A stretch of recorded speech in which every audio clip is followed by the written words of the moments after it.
well, let's go on to headline number 3. So Trigo is in the news again this week. I know. In the span of 2 weeks, they have opened their second live to the public checkout free store, this time with Rewe Group in Cologne, Germany. Now, a couple of key points to note, similar to the Tesco store that they opened in High Holborn. We just put out a video of a tour of that awesome. Yesterday. Favorite thing I've done all year. I know, it was amazing. Check it out.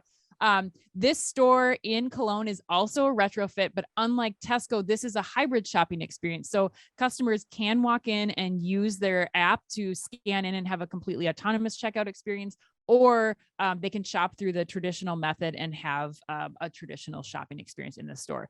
All right, David Ritter, let's start with you. What does this signal to you? We've got two big announcements in the span of 2 weeks. Where's it going from here?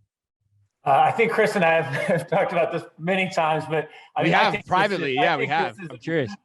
Massive wave of the future. This is coming. It's just a matter of time. And the Trigo guys are on fire. Interestingly, some other competitors in the space, Grabango and Standard, have both made news too. So, I mean, this technology is coming. One of the things that I found really interesting about this that I don't think people are talking about is just how is innovation happening in retail and technology?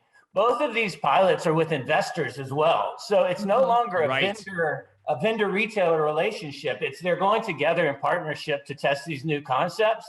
So I think it just as much about the success of Trigo and the technology is that retailers are starting to get smart to the fact that, you know, they can get a piece of the upside in in the pie on some of these really groundbreaking technologies, and kind of almost build the future together, which I think is a really interesting kind of new model for a corporate VC.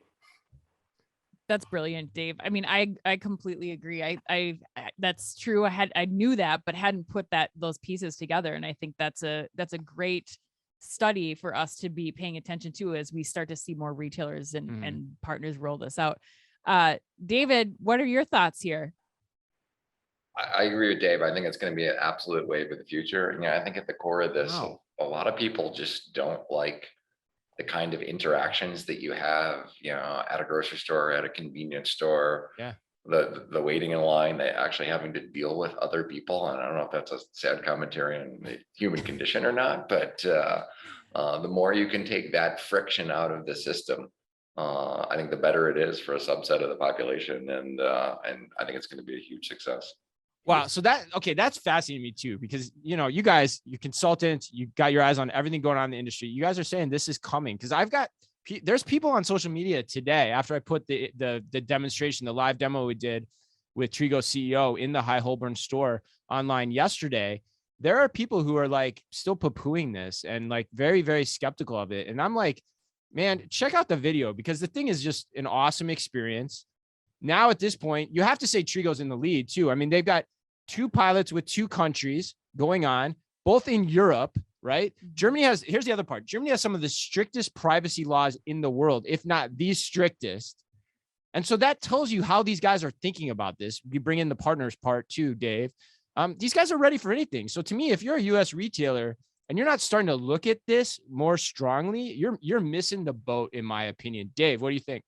I mean, I couldn't agree more, but privacy laws, retrofit, hybrid technology, they're checking off all the boxes as they go. I mean, it's just a matter of time. And frankly, I think it's a real opportunity for US retailers to be the first mover. I know Giant Eagle has taken some steps forward, but I mean, there's a lot of white space here, and they should be jumping at the opportunity.